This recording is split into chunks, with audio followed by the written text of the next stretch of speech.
What's going on there, Hop Wolves? It's your boy, Arie Lombardozzi. I'm flying solo today as far as the interviews go. Normally, Todd would be on the call, but unfortunately, he wasn't able to make it today due to a shoot for his new position that came up. So it's just going to be myself and our guest today, which really excited for. I have Nathan Biddles from the UK band InRetrospect. What's good, dude? How you doing today? Oh, man. Yeah, man. I'm good. How are you, man? I can't complain. Been waiting for this all day. And this is funny because, like, I know your day's just ending, but, like, I'm just, like, getting into the swing of things. So this is getting me on a nice high horse there. Good, man. Good, man. But, yeah, let's get right into it, man. You're just saying that you were recording today. Is this new stuff for InRetrospect? Is this another project? What's going on there? It's InRetrospect stuff. So we're releasing an EP later on this year, our debut EP, and the instruments were finished a couple of weeks ago. And then the first lot of vocals was last week, and then we've done a second lot this week. But I mean, we've been going like all day, man. It's been a mad one today. We just kept going and going. And it's like, do you want a break? It's like, no, let's just get it done. Let's get it started. But yeah, it's sounding good, man. It's sounding really good. That's awesome. I mean, is this something, I guess we can kind of get a little bit of a tie-in here. You just released a single, Limerence, within the last week. So by the time of this coming out, it'll be about a week since the single dropped. Is this something that's going to be on the EP? Is that a standalone single? How are you feeling about the response from the track itself?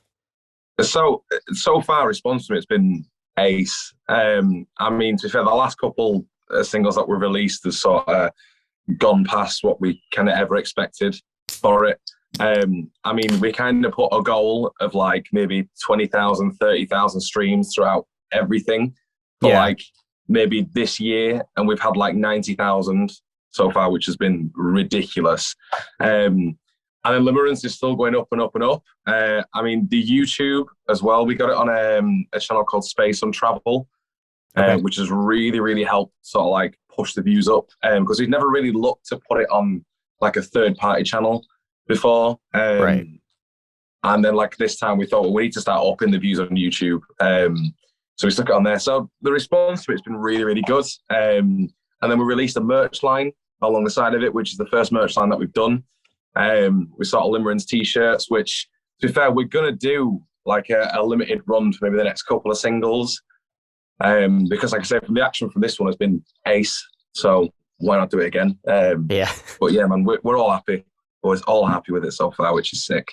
But I mean, this EP is completely different. It's something completely separate. We've had Limerence come out, and then we've got potentially another couple of singles to come out, and then it'll be a case of dropping the EP. Drop it with a boom, man. Well, I know Todd and I in the Brewtal camp are excited for it, and it sounds like that a lot of people are too. Like just that response alone has been amazing, and the track itself, I mean, something to be very proud of. The track is a ripper. You guys have a lot of really in-depth lyrics, because you describe the band as just being, the band name itself, InRetrospect, just a lot of acknowledgement of yourself, like what's going on, just kind of taking in these experiences and really, you know, embracing them. So Limerence itself, like the lyrical content is very heavy. Can you get into a little bit about what the name means and what some of the lyrics are? Yeah, man. I mean, I just want to say I'm not an unhappy person. Like, I have to say this to them all the time. Whenever I bring like a new set of lyrics, like, you can never write anything that's happy. And I'm a happy person. I can't write anything that's happy. So, I mean, we looked, when I first started writing lyrics, because joining this band was sort of the first time I'd been a front man. It had always been like playing guitar or something like that. So it was kind of completely new. So the first couple of sets of lyrics that I wrote were very like, oh, I don't know, I love you, you didn't love me, that sort of thing. Which, again, a lot of bands do. And I thought if we do something like it, but put a little bit of a spin on it, like something a little bit different. So the whole idea is been like really unhealthily infatuated with someone. So you're seeing this kind of relationship completely different to what they are. And you're getting very, very like stalkerish, and everything they do, you're second guessing it. And it's kind of getting to the point where the whole idea is a metaphor of you're not actually with this person, just in your head you are. Okay. Sort of thing. Yeah. That's kind of the base of the song. So like I say, it's not the happiest of meanings, but it is quite deep the way we say it. And I kind of like the idea of writing it as a metaphor as such, rather than writing something which is just straight to the point sort of thing. I prefer to have like a couple of people listen to it and then ask their views on it. And then like with this one, we've had a couple of different, when I've asked a couple of friends and whatnot, and I've been like, oh, is it about this or is it about this? And none of them have kind of said the same thing, which I kind of like taking your own interpretation out of a song and it being different to someone else's. But yeah, just an unhealthy infatuation with someone is pretty much what the song's about. Okay.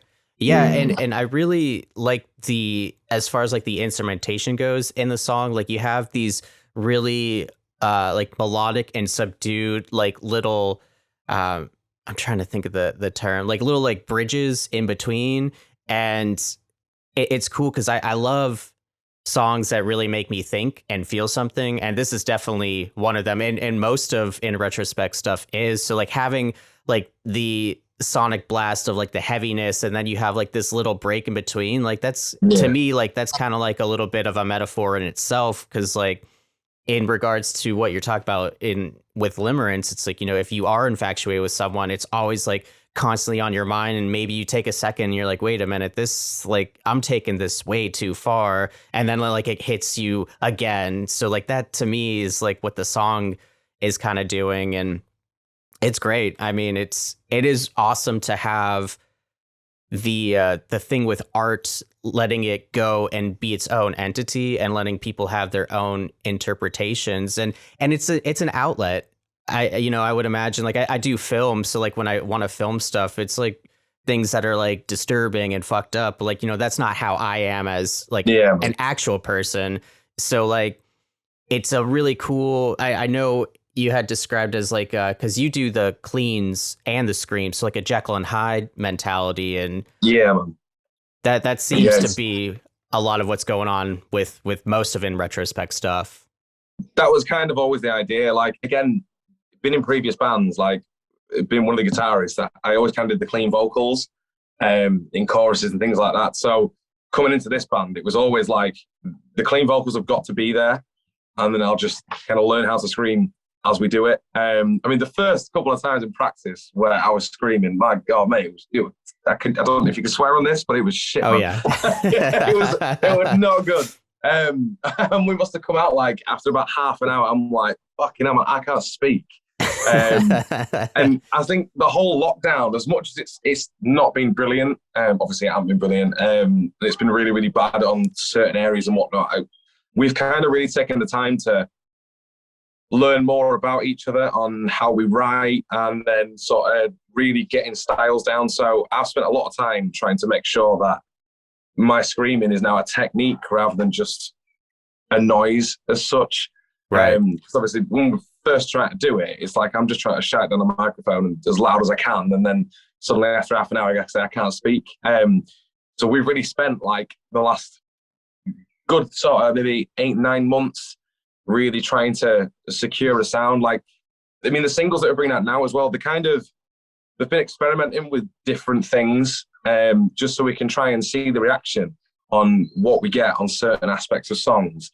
So this EP that we've wrote has been very, very, certain things that we've kept, which got a good reaction, and then there's been certain things that's been like, well, that didn't get necessarily the best reaction that we wanted, so maybe that's not the way we need to go. But yeah, man, so I'm really excited for this EP to come out. It's very, very different, but similar to what we've done, sort of thing. It's another level, I think. After recording today, listening to it back, I think I'm really proud of what we've got so far. I'm just gutted it's going to take ages to release. Yeah, that is the process, the back end process of making it, you know, exactly how you guys want it to sound. And it sucks to sit on something that you're so excited about and maybe can't really talk about it that much. And it's tough. That's really tough, man. We want it to be big. This is the thing. Like, we had talks with our manager whether we do an album straight off the bat or we do an EP, and everyone pushed towards the EP, which we thought, well, if we're going to release sort of like a 5 or 6 track EP, we need to make it as big as possible. And we've done the singles. I mean, like I say, through lockdown, we've been lucky enough to have some singles to release, so we haven't gone quiet. But I mean, everything to the fine detail, whether it's like establishing sort of a look that we're going to go for the entire EP. The videos are already getting planned, so everything's going to try and link, and it's just going to be. We want it to be as big as possible. Like, we've taken inspirations from bands who are flying at the moment, like your Polaris, your Loathe, and whatnot, who are really setting the standard of the scene. Yeah. And we look at that and think, well, look how they do things. Like, everything's linked. I don't know if you've heard of a band called Static Dress. No, I have not. So Static Dress are kind of flying in the UK at the moment. And the way they produce their videos and the way they produce their look is just another level, man. It's insane, which I think we didn't really grasp that to start off with. It was more, we'll just ping this single out, do this single. So as much as these singles are coming out, and we can't wait for these singles to come out, in the background, we are spending a hell of a lot of time on when this EP is ready to drop. This is going to be like a complete new start with everything. That's awesome. Which, yeah, man, it'll be ace. Yeah. Presumably go down well. It might go down like a ton of bricks, but hopefully it'll go all right. Yeah, I mean, that's again, like, you just don't know how people are going to react to it. And especially when bands, like musicians, get older, just people in general get older, you know, like when you're younger, you want like the most like aggressive, in your face, like, I want to talk about like just fucking killing everyone type of. I'm still into those types of lyrics, but like you progress as people and you progress as a band. So what someone might really love with a track like In Violence or Choke or Limerence, like, that might not be the EP, but that's okay, because like that's reaching, you know, hopefully the same pre-existing audience, but then you're getting a whole new audience that is like that for them. They'd be like, well, that's the track. Or that EP is like the one that got me into the band, and like that's my favorite. And you know, like the old stuff's like all right, but like the new stuff's like where it's at. And but to your point, we talk about it all the time on Brewtal, just very much into like theatrical elements and things having connectivity to them. So I'm really excited to see what y'all have in store, because I love the new promo pic you have, especially the like the blacked out sunglasses going on. That's Dead Matrix 5, man. I love that, dude. That is so sick. My first thought was like, and I don't even know if this is true, but there's a movie with Christian Bale from 2004 called The Machinist. Have you ever seen that movie? No, man, but I have something I need to say. I've heard of it. I'm quite a Christian Bale fan, so that's something I need to watch, definitely. That's a really good one. But the antagonist in there, like, that was the first thing that I thought. I was like, oh, Nathan's like going for the Machinist vibe here. So take that, give that a watch for sure. The thing is, we've kind of like all the singles that we've got at the moment. So the original plan with these was we recorded all the singles we've got at the moment as an EP. So we were going to release one single, which was Sunsettings, which was the first one we did. And then the idea was to release an EP with the songs that we've got at the moment. Now, obviously, because COVID hit and sort of back and forth last year, we had to try and say, well, maybe we don't release as an EP, release as an EP, and then release them single by single just to keep giving us some traction during lockdown. So, I mean, for us, going back into record, it's been a bit of a breath of fresh air, because obviously we've been sitting on these songs for ages. And obviously, like, if the circumstances were different, we'd have had these songs recorded a lot sooner.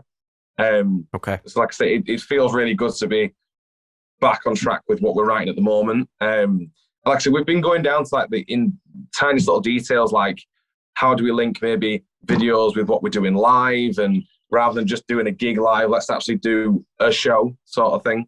Like, we see so many bands who, like I said, don't get me wrong, they sound fucking brilliant, But you go there and you kind of think, yeah, I'm at a gig, but you never really think, oh, this is a fucking show, sort of thing. Like Slipknot, a prime example, who I think put on such a good show. I mean, I saw in my hometown Leeds at one of the arenas, and honestly, man, it was insane. Like the way the stage was set out, the way they acted, it was a proper show rather than just a gig, which is what we want to do.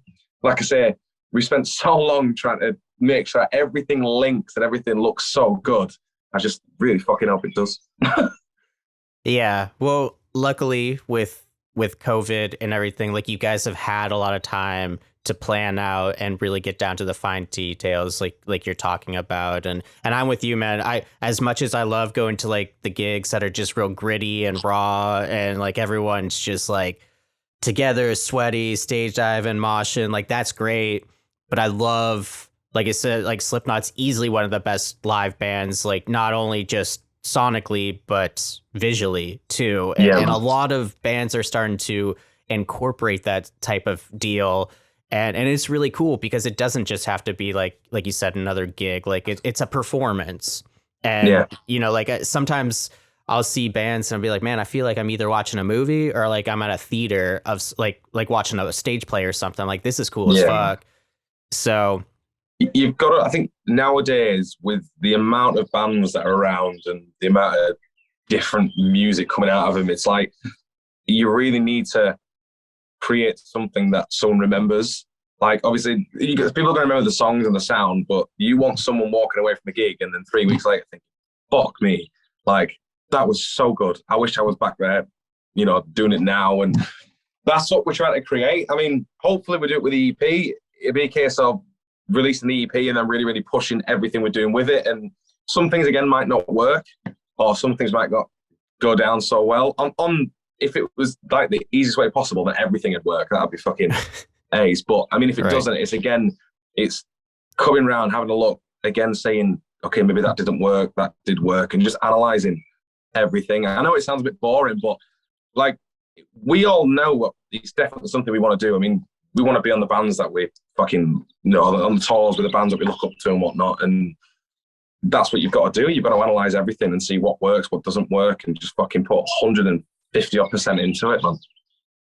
Most definitely. Yeah. I mean, again, coming out of the pandemic and once the EP drops, you know, shows, live music is slowly starting to come back around, you know, in various parts of the world. So at that point, you know, you can hopefully have like an actual tour and you can play an actual show and whatnot. And the EP drops. What would your ideal, like your dream tour be? You're talking about like touring with bands that you guys look up to. Like who would that be?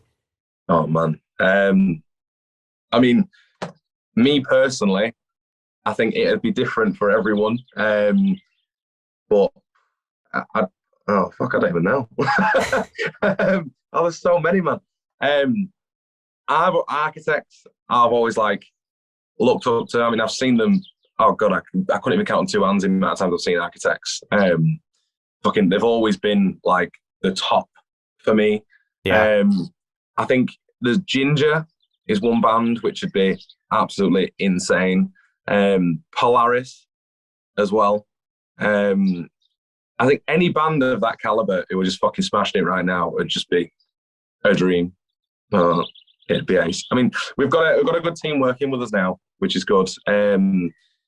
Which we're kind of really excited to be working with. It's looking a lot more positive, like I said, than it was last year with now COVID lifting and, you know, everyone's kind of like heading forward sort of thing. I mean, it's like next year we want to try. It'd be a dream if we could get on the massive UK festivals like your Slam Dunk and Download and stuff. And it's a long shot, but again, that's kind of what we're aiming for. And if we can do it, and then we can look back to this time, you know, next year, it'd be like, fuck, like we did it. That'd be insane, then. Hell yeah, man. And I mean, that goes with the band, you know, in retrospect, like you're looking back and really championing the little victories and like having a team that can set you up for success and having these singles that have been doing very, very well. And I mean, that's a really good approach to, especially, I know we obviously keep talking about the pandemic, but that is a big factor, especially for touring musicians and people that make a living doing this.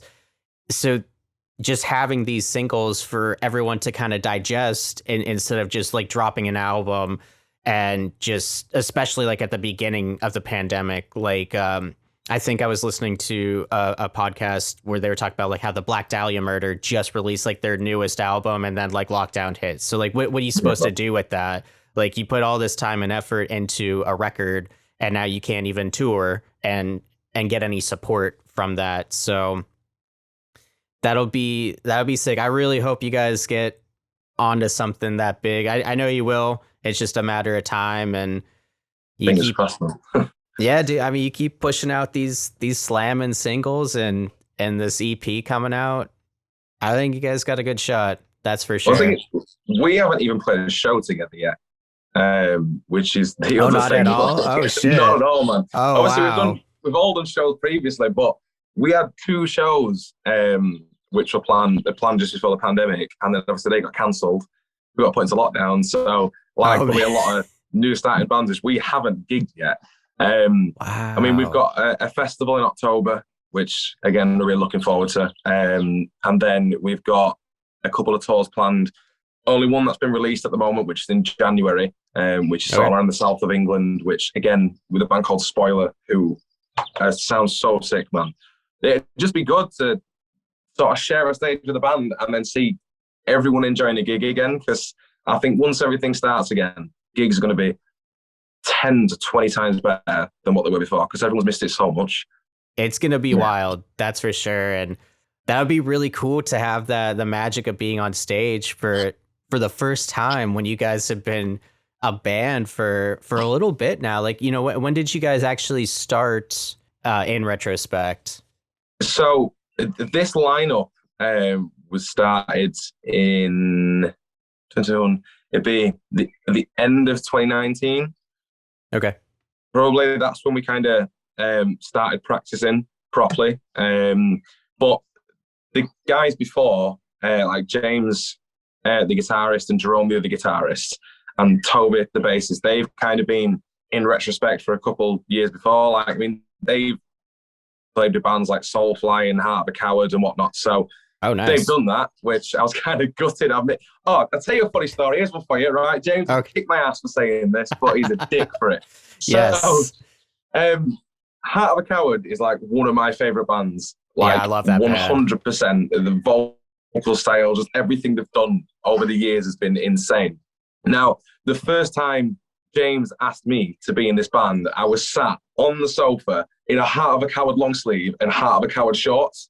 Right. So I was like, right, okay.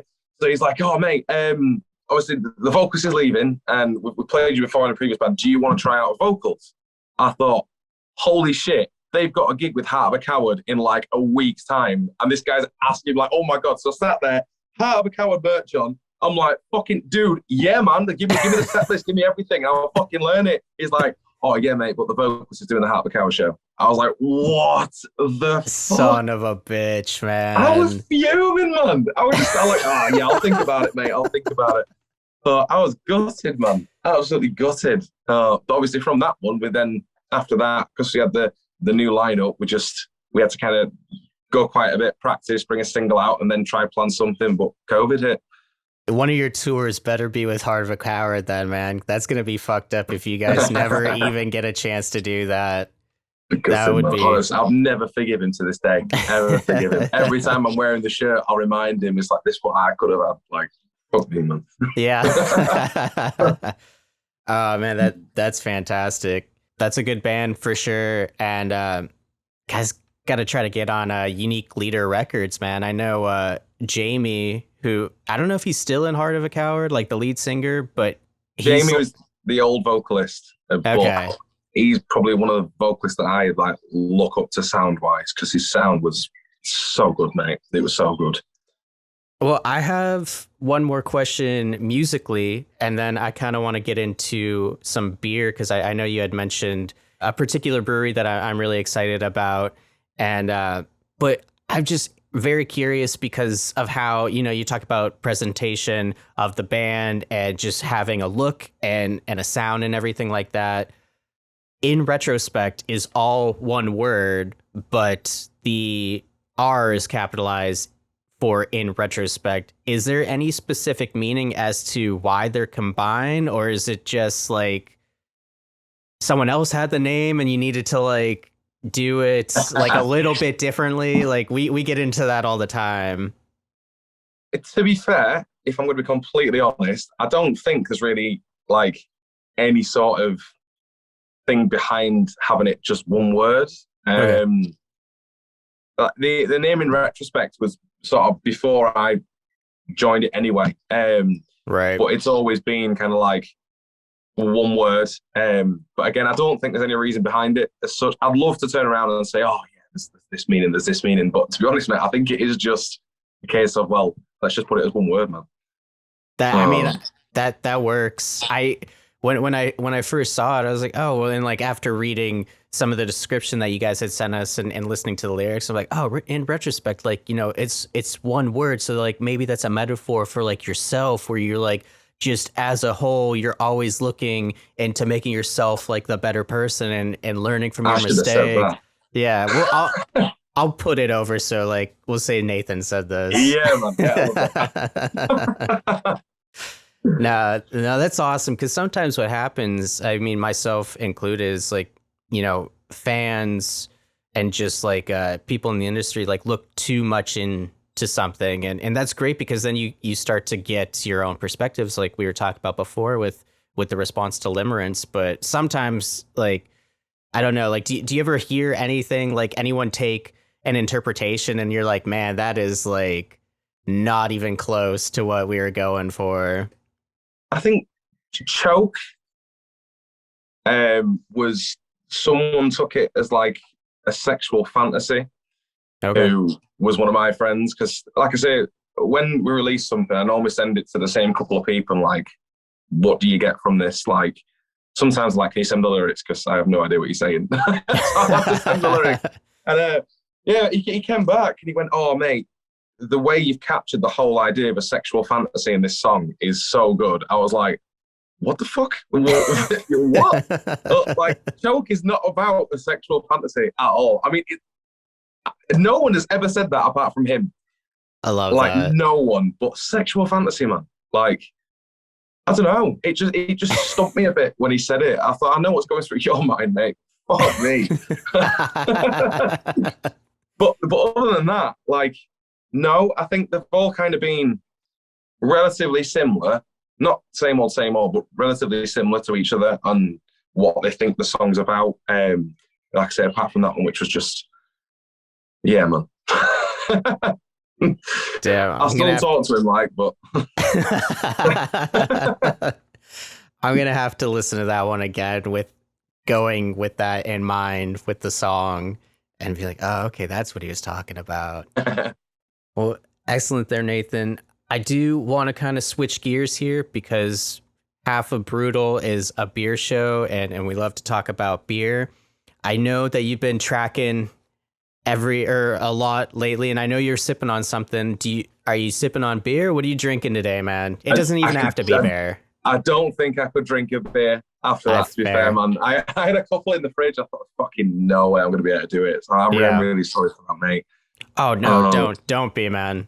But I did get some brew dogs, because I know we mentioned brew dogs before. And to be fair, with Brewdog, like, I'd heard of Brewdog and then never really tried it until last year. I mean, our guitarist James, his dad kind of like owns his own brewery. So all the like sort of different kind of beers all sort of spurted from James, because I was always like, again, same old with beers like everyone else is. And then he was like, nah, mate, like, we'll take it to a Brewdog. Went to a Brewdog in London last year, sort of in between the pandemic, which, oh man, that was so sick. That was ace. Some of the flavors in them, oh mate, yeah, man. Yeah, man. So nice. Hell yeah, man. I know you had mentioned when we were talking back and forth before that the Punk IPA is one of your favorites.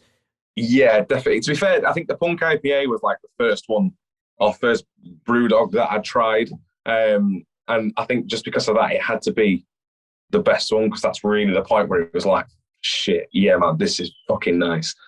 But yeah, he always, man. Like I said, my other half doesn't drink a lot of beer. But after me trying Brewdog and showing her, but she now drinks Brewdog, which is brilliant. I love that, man. You gotta share the experiences, and the thing with Brewdog is, you know, they have such a variety of beers, and even like they're one of the, I don't know if like leading is the best word, but like they have a lot of like non-alcoholic beers now, which is really cool, and they're really getting very, like, I mean, that brewery's huge in the States. Here we have a brew facility in Ohio, so like I'm in Indianapolis, so it's about like 3.5 hours away, but like the facility is like, they call it like a destination brewery, because like you could stay at the brewery, and like they have taps that are like right next to the shower, and they've got like beers in the room. So like it's an experience. Like you're getting, yeah. So I wouldn't be surprised if they have something like that, like in your neck of the woods. They just started doing that particular thing like 2 or 3 years ago. There's gonna be one in Las Vegas now. So huge. Yeah. So that's ace, man. Yeah, that's ace. That would be so sick. They might, unless they do it over here. I haven't heard of it if they do it over here, but that's so sick. Definitely. Maybe because I know they're from Scotland originally, so maybe over in that neck of the woods. I don't know. I'm curious because like I wanted to get a Brewdog for today's recording, so this is one of their low-cal. Is it brewed in Ellen or something? This one is brewed in Ohio, so like I'm curious. Yeah, but they they're just a massive brewery. So when you said Brewdog, I was really excited because they do a lot of really cool things, and like they're starting to get into metal too. Like they have a Iron Maiden beer coming out soon-ish, which is pretty dope. Did you ever try the Iron Maiden drink that they brought out beforehand? I have had 2 of them, and the Trooper one, if I'm totally honest, I fucking hated it when I had it.